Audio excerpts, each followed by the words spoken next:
இசைப்பிரியா உயிரோடு இருக்கிற ஆதாரங்கள் இருந்தது. அதனை தொடர்ந்து இசைப்பிரியாவுடைய காய்களை ரெண்ட பின்னால கட்டப்பட்டு அரகுர உடுப்புடன் ஒரு இனவாதம் இல்லை என்று சொல்லும் இந்த அரசாங்கம் தான் மிக மோசமான இனவாதிகள்.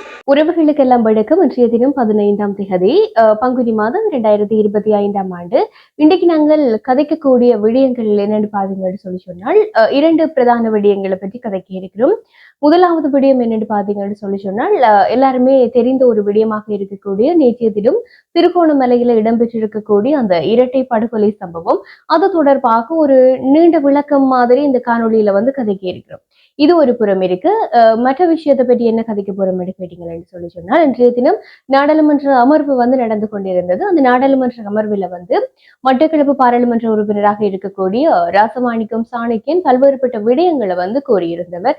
அதுல குறிப்பா எங்களுடைய தமிழின படுகொலை, அது மாத்திரமில்லாமல் இசைப்பிரியாவினுடைய மரணம் அப்படி என்று சொல்லி நிறைய விடயங்களை கதைத்திருந்தவர். இந்த விடயங்களை பற்றி தான் இன்றைய தினம் நாங்கள் கதைக்க போறோம். இந்த காணொலிக்கு போறதுக்கு முதல்ல நான் ஒரு சின்ன விடயத்தை சொல்லலாம்னு சொல்லி நினைக்கிறேன். அநேகமா பாத்தீங்கன்னு சொல்லி சொன்னால், இந்த செல்போன் தூக்கினவர்கள் எல்லாருமே ஊடகவியலாளர்களா அப்படின்னு சொல்லி ஒரு உங்கள்ட்ட எல்லார்டையும் ஒரு பரவலான கருத்து இருக்குது. அந்த கருத்தை நான் ஏற்றுக்கொள்றேன். செல்போன் தூக்கின எல்லாருமே ஊடகவியலாளர்கள் கிடையாது. ஆனால் நீங்கள் அப்படி எல்லாரையும் மட்டம் தட்டுறது ஒரு தவறான விடயம். ஏனென்று சொல்லி கேட்டீங்கன்னு சொல்லி சொன்னால், இன்றைய தினம் எனக்கு ஒரு கமெண்ட் வந்திருந்தது. எப்படின்னு சொல்லி சொன்னால், முறையாக இந்த ஜேர்னலிசத்தை படிக்க வேணும் அப்படின்னு சொல்லி கமெண்ட்ஸ் வந்திருந்தது. இது ஒரு கமெண்ட் இல்ல, ஒரு 1-2 கமெண்ட் வந்திருந்தது. ஏன்னு சொல்லி சொன்னால், நான் சிலவர்களை யாருக்குமாக ஆதரவாக கருத்துக்கள் இட்டு இருக்கின்ற பொழுது இவர்கள் அதற்கு எதிரானவர்களாக இருக்கப்போ இப்படியான கருத்துக்கள் வர்றது சகஜம்தான். ஆனா நான் உங்களுக்கு ஒரு விடயத்தை இதுல எல்லாருக்குமே, அதாவது என்னை விரும்பி பார்க்கக்கூடிய சிலர் இதுல இருக்கிறீங்க, அவர்களுக்காகவே நான் தினமும் காணொலி செய்ய வேணும் என்று சொல்லி நினைக்கிறேன். நான் அப்படி என்னை விரும்பி என்னுடைய காணொலிகளை பார்க்கிறவர்களுக்காக நான் சொல்லக்கூடிய ஒரு விடயம் என்னன்னு கேட்டால், நான் யாழ்ப்பாண பல்கலைக்கழகத்துல ஊடகத்துறையை சிறப்பு பாடமாக தெரிவு செய்து கற்றிருக்கின்றேன். ஊடகத்துறையிலேயே நான் சிறப்பு கலைமானி பட்டத்தையும் எடுத்திருக்கிறேன். அப்ப நான் இதை பற்றி கதைக்கிறதுக்கான முழு தகுதி எனக்கு இருக்கு அப்படின்னு சொல்லி நான் நினைக்கிறேன்.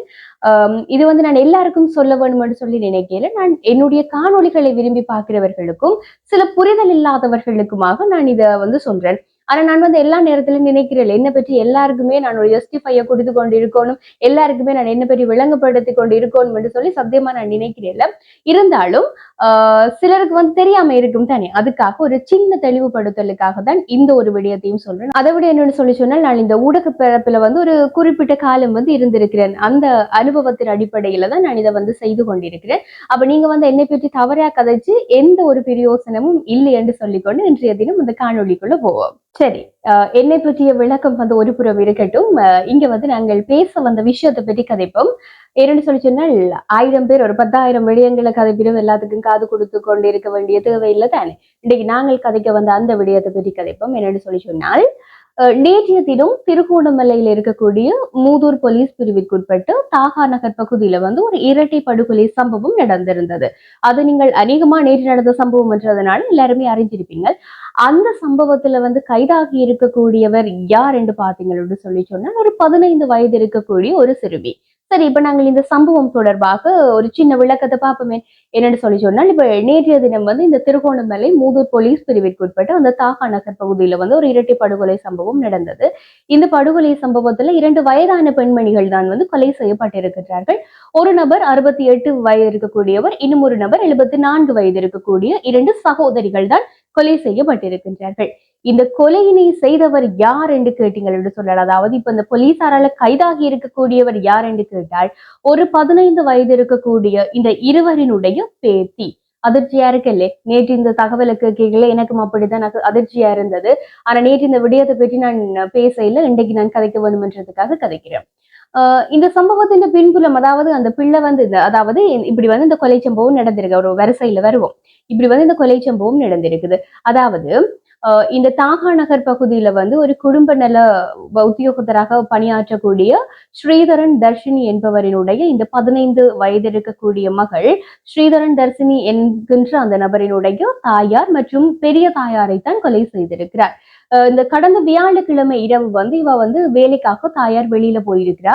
வேலைக்காக இரவு நேர நைட் ஷிப்டுக்காக வெளியே போயிருக்கிறா. அப்படி போகைக்குள்ளதான் இந்த மூவரும் வீட்டுல இருந்திருக்கிறோம். அப்படி வீட்டுல இருந்த சமயத்துலதான் இந்த சிறுமி வந்து இருவரையும் கூறிய ஆயுதத்தால கழுத்தை வெட்டி வந்து கொலை செய்திருக்கிறான். அந்த சம்பவம் வந்து பாத்தீங்கன்னு சொல்லி சொன்னால் அதிகாலையில தான் இந்த தகவல் வந்து எல்லாருக்கும் தெரிய வரும். மூதூர் போலீசார் மற்றும் நீதவான் மருத்துவ அதிகாரி அப்படி என்று சொல்லி எல்லாருமே அந்த இடத்துக்கு வந்து சடலத்தை வந்து கொண்டு போயிட்டு அந்த சிறுமியையும் வந்து கூட்டிக் கொண்டு போய் விசாரணைக்காக கூட்டிக் கொண்டு போயிடும். போலீசார் வந்து ஒரு நீண்ட நேர விசாரணையை மேற்கொண்டதுக்கு பிறகுதான் இந்த சிறுமி வந்து ஒப்புதல் வாக்குமூலம் அளிச்சிருக்கிறார். நான் தான் இந்த கொலையை செய்தனான் அப்படின்னு சொல்லி.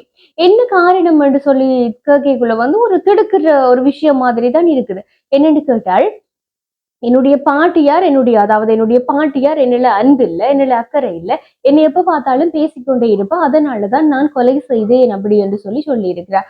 அப்ப உண்மையில பாத்தீங்கன்னு சொல்லி சொன்னால் இந்த கொலையின் அந்த பின்னணி காரணம் என்னன்னு கேட்டால் அந்த பிள்ளை சொல்லி இருக்கக்கூடிய அந்த காரணம் வந்து என்னில வந்து பாசம் காட்ட இல்ல, அதனால நான் ஒரு மன உளைச்சல்ல மன விரக்தியில இப்படிப்பட்ட ஒரு காரியத்தை செய்துட்டேன் அப்படின்னு சொல்லி அந்த சிறுமி வந்து வாக்குமூலம் அளித்திருக்கிறார்.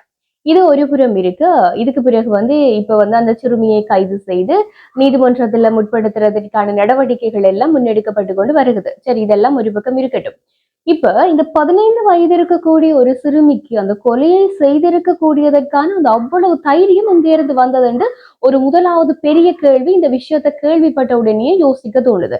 இப்ப இந்த பிள்ளைதான் இந்த விஷயத்த தானா இயல்பா செய்திச்சுதா, இல்லைன்னு சொல்லி சொன்னால் யாரினுடைய தூண்டுதலின் பேரில இந்த சம்பவத்தை செய்திருக்கிறாவா அப்படி என்று சொல்லி அலசி ஆராயப்பட வேண்டிய பல பக்கங்கள் இருக்கு இந்த விசாரணையில. இந்த சிறுமிக்கு பின்னால யாராவது இருக்கின்றார்களா அப்படி என்று சொல்லி ஒரு கேள்வியோடு இருக்குது. இது மாத்திரம் இல்லாமல் இப்படியே போனால் எங்களுடைய இளைய சமுதாயம் எதை நோக்கி போகும் அப்படி என்ற ஒரு பலத்த கேள்வி இருக்குது. ஆக இதுல வந்து நின்று நிதானமாக யோசித்துதான் அவர்கள் முடிவெடுப்பார்கள். அதாவது போலீசார், நீதிமன்றம் அப்படி என்று சொல்லி அவர்கள் நிதானமாகத்தான் முடிவெடுப்பார்கள். அது எங்கள் எல்லாருக்குமே தெரியும். அதை விட இப்ப இந்த பிள்ளை வந்து ஒரு மைனரா இருக்கின்றபடியாக சட்டங்கள் வந்து அதுகளுக்கு ஏற்ற மாதிரி தான் இருக்கும்ன்றதுல எந்த விதமான சந்தேகமும் இல்லை. அது இருக்கட்டும். ஆனா இப்ப நாங்கள் வந்து பரவலா ஒரு சமூக கருத்தோட ஒப்பிட்டு கதைச்சு பார்ப்போமே. அதாவது ஒரு 15 வயது இருக்கக்கூடிய ஒரு பிள்ளைக்கு வந்து இந்த அளவு தூரம், அதாவது ஒரு கத்தியை எடுத்து கழுத்தை வெட்டி கொலை செய்யற அளவுக்கு என்று சொல்லிக்குள்ள அந்த தைரியம் அங்கே இருந்து இவ்வளவு தூரத்துக்கு வந்தது இல்லைன்னு சொல்லி சொன்னால் ஒரு விரக்தி தான் அந்த பிள்ளை எவ்வளவு தூரத்துக்கு கொண்டு போயிருக்குதே அப்படி என்று சொல்லி எல்லாம் நினைக்கல. உண்மையில நாங்கள் எல்லாரும் சிந்தித்து பார்க்க வேண்டிய இன்னும் ஒரு பக்கமும் இருக்கு. என்னன்னு சொன்னா உங்களோட வீட்டு எல்லாமே பிள்ளைகள் இருக்கணும்.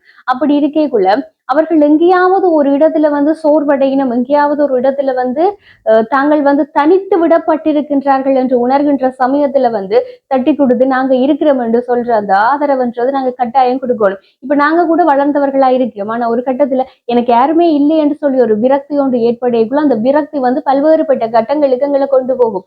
அப்படி இருக்கக்குள்ள சின்ன பிள்ளைகளோட மனநிலையை வந்து நாங்கள் புரிஞ்சு கொண்டு நடக்க வேண்டியது ஒவ்வொரு குடும்பத்துல இருக்க வேண்டிய ஆக்களிடையும் கட்டாயமான ஒரு விஷயமா இருக்குது.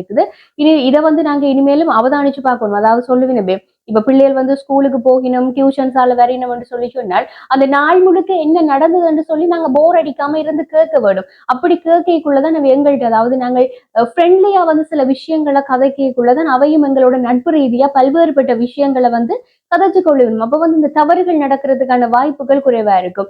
இது பற்றி உங்களோட கருத்துக்களையும் வந்து என்னோட பகிர்ந்து கொள்ளுங்க. இதுல வந்து நீங்கள் பல்வேறுபட்டவர்கள் வீரவசனங்கள் பேசக்கூடும், பல்வேறுபட்டவர்களுக்கு எதிரான கருத்துக்கள் இருக்கும், அதை நான் ஏற்றுக்கொள்கிறேன். இப்ப நானும் வந்து கற்றுக்கொண்டிருக்கிறேன் தானே, சில விஷயங்களை. நானும் எல்லாம் தெரிந்த மேதாவி கிடையாது. எனக்கு தெரிந்த விடயங்களை வந்து நான் உங்களோட பகிர்ந்து கொள்றேன். அப்ப நீங்களும் உங்களுக்கு தெரிந்த விடயங்களை மரியாதையாக என்னுடன் பகிர்ந்து கொள்ளலாம் தானே. அதைத்தான் நான் உங்களுக்கு அன்பா சொல்றேன். இந்த விடயம் ஒரு புறம்.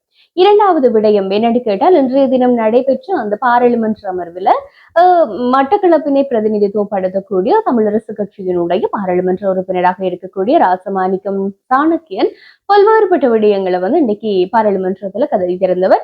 அதை பற்றியும் நாங்கள் பாக்குறதுக்கு முதல்ல, அதாவது நான் உங்களுக்கு சொல்றதுக்கு பதிலா அவர் என்னென்ன விடயங்களை பற்றி பேசினவர் என்று சொல்லி நாங்கள் இப்போ ஒரு காணொலி வாயிலாக பார்ப்போம். இதுல உண்மையில வந்து மனதுக்கு நிறைவா இருந்தது. அதாவது இந்த என்ன சொல்றேன், நெத்தி போட்டுல ஆணி அடிச்ச மாதிரி சில விஷயங்களை எல்லாம் அப்படியே கதைச்சிருந்தவர், பட்டுன்னு கதைச்சிருந்தவர், இந்த துப்பாக்கியில இருந்து தோட்டாக்கள் போற மாதிரி கதைச்சிருந்தவர். அதை பார்க்கக்குள்ள உண்மையில மனசு கொஞ்சம் லேசா இருந்த மாதிரி தான் இருந்தது. உங்களோட கருத்து எப்படி இருக்குமென்று எனக்கு தெரியாது. நான் இப்படி யோசித்தேன். இப்ப வந்து அந்த காணொலியை நாங்கள் பார்ப்போம். தமிழ் பெண்கள், ஆயிரக்கணக்கான தமிழ் பெண்கள் பாலியல் துஷ்பிரயோகம் செய்யப்பட்டு கொல்லப்பட்டனர். அனுராதபுரத்திலே அந்த பாலியல் தொந்தரவுக்கு உட்படுத்தப்பட்ட பெண்ணுக்கு நீதி வேணும் என்றதிலே எந்த மாற்று கருத்தும் இல்லை. ஆனால் ஏன் இந்த அரசாங்கமும் சரி, இந்த நாட்டிலே மக்களும் சரி, எத்தனையோ ஆயிரக்கணக்கான தமிழ் பெண்கள் பாதுகாப்பு படையினரால் பாலியல் தொந்தரவுக்கு இல்லாட்டி பாலியல் வன்முறைக்கு ஈடுபடுத்தப்பட்ட எத்தனையோ பேர் இருக்கிறார்கள். இவர்களுக்கு எதிராக எந்த நடவடிக்கையும் எடுக்கிறதுக்கு ஏன் இந்த நாட்டில் இருக்கும் மக்கள் இல்லாட்டி இந்த அரசாங்கம் கொந்தளிக்கவில்லை? இனவாதம் இல்லை என்று சொல்லும் இந்த அரசாங்கம் தான் மிக மோசமான இனவாதிகள். கடந்த காலத்தில் இருந்த அரசாங்கங்கள் தங்களை இனவாதிகளாகவே அடையாளப்படுத்திக் கொண்டு தங்களுடைய செயல்பாடுகளை முன்னெடுத்தார்கள். ஆனா இந்த அரசாங்கம் இனவாதம் இல்லை, இனவாதம் இல்லை, இனவாதம் இல்லை என்று சொல்றார்கள். ஆனா முழுக்க முழுக்க இனவாதத்தில் ஈடுபடுறார்கள். எப்படி என்று சொன்னால், இந்த நாட்டிலே தமிழ் மக்களுக்கு கிடைக்க வேண்டிய நிரந்தரமான அரசியல் தீர்வை தருவதற்கு மறுக்கிறார்கள். இந்த நாட்டிலே பொறுப்பு கூறல் விடயத்திலே கௌரவ அமைச்சருடைய உரையிலே ஒரு வார்த்தை கூட தமிழ் மக்களுடைய சார்பிலே சொல்லப்படவில்லை. அவருடைய நிலைப்பாடு அவர் சொல்லியிருக்கிறார். அண்மையிலே அனுராதபுரத்தில் அந்த நடந்த சம்பவத்தை நாங்கள் வன்மையாக கண்டிக்கிறோம். ஆனால் ஆயிரக்கணக்கான தமிழ் பெண்கள் கொல்லப்பட்டனர், கற்பழித்து பாலியல் வன்முறைக்கு ஈடுபடுத்தப்பட்டு கொல்லப்பட்டனர். அதிலே ஒரே ஒரு உதாரணமாக சொன்னால் இசைப்பிரியா கொல்லப்பட்டது. இசைப்பிரியா உயிரோடு இருந்ததுக்கான ஆதாரங்கள் எத்தனையோ இருக்கின்றது. இசைப்பிரியா உயிரோடு இருக்கிற ஆதாரங்கள் இருந்தது. அதனைத் தொடர்ந்து இசைப்பிரியாவுடைய காய்களை ரெண்ட பின்னால் கட்டப்பட்டு அரகுர உடுப்புடன் ஒரு துணியுடன் இருந்த இசைப்பிரியாவை பிறகு ஒரு உடுப்பும் இல்லாமல் இருக்கிறதாக காணொலியில் வெளியே வந்தது.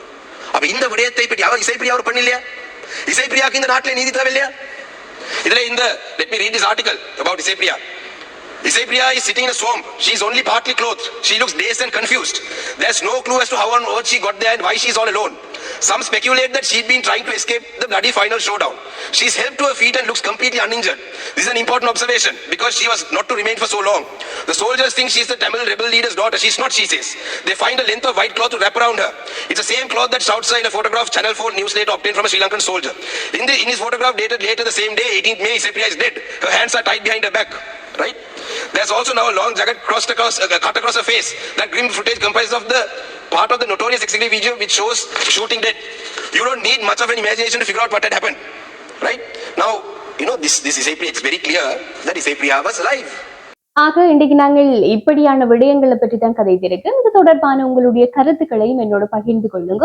இது மாதிரி தொடர்ந்து பல்வேறுபட்ட விடயங்களை பற்றி கதைப்போம் என்று சொல்லிக்கொண்டு இன்றைக்கு அந்த காணொலியை நிறைவேற்றிக் கொள்றேன். அதுக்கு முதல்ல ஒரு விடயம், நான் நேற்றைய தினம் ஒரு காணொலி ஒன்று போட்டிருந்தது என்னோட யூடியூபர் தொடர்பாக. அதுக்கு நீங்கள் பல்வேறுபட்டவர்களும் உங்களுடைய ஆதரவையும் தெரிவித்திருந்தீர்கள். ஒரு சிலர் உங்களுடைய எதிர்ப்பையும் அது உங்களுடைய வார்த்தைகளிலேயே விளங்கினது அப்படிப்பட்ட வார்த்தை பிரயோகங்கள் என்று சொல்லி நான் இதுல நான் இதுல உடைஞ்சு போகல உங்களோட வார்த்தை பிரயோகங்களை இட்டு ஏனென்று சொல்லி சொன்னால் நான் என்னுடைய மனதில் தென்பட்டதை தான் கதைத்திருந்தேன். இதுல எனக்கு எந்த விதமான ஒரு பிரச்சனையும் கிடையாது. ஆக மொத்தத்துல நீங்கள் உங்களுடைய வார்த்தைகளை மற்றவற்றை கதைக்கைக்குள்ள கொஞ்சம் பார்த்து விடுங்கோடு சொல்லிக்கொண்டு என்னோட அக்கறை இருந்து எனக்காக அத்தனை அன்பான வார்த்தைகளை கொமெண்டா சொன்னவர்களுக்கு உண்மையில நன்றி. நாங்கள் தொடர்ந்து பல்வேறுபட்ட விடயங்களை கதைப்போம். என்னிலே அன்பு வைத்திருக்கக்கூடிய அத்தனை நபர்களுக்கும் நன்றி என்று சொல்லிக்கொண்டு இன்னைக்கு வீடியோவை நான் முடிக்கிறேன். நன்றி உறவுகளை.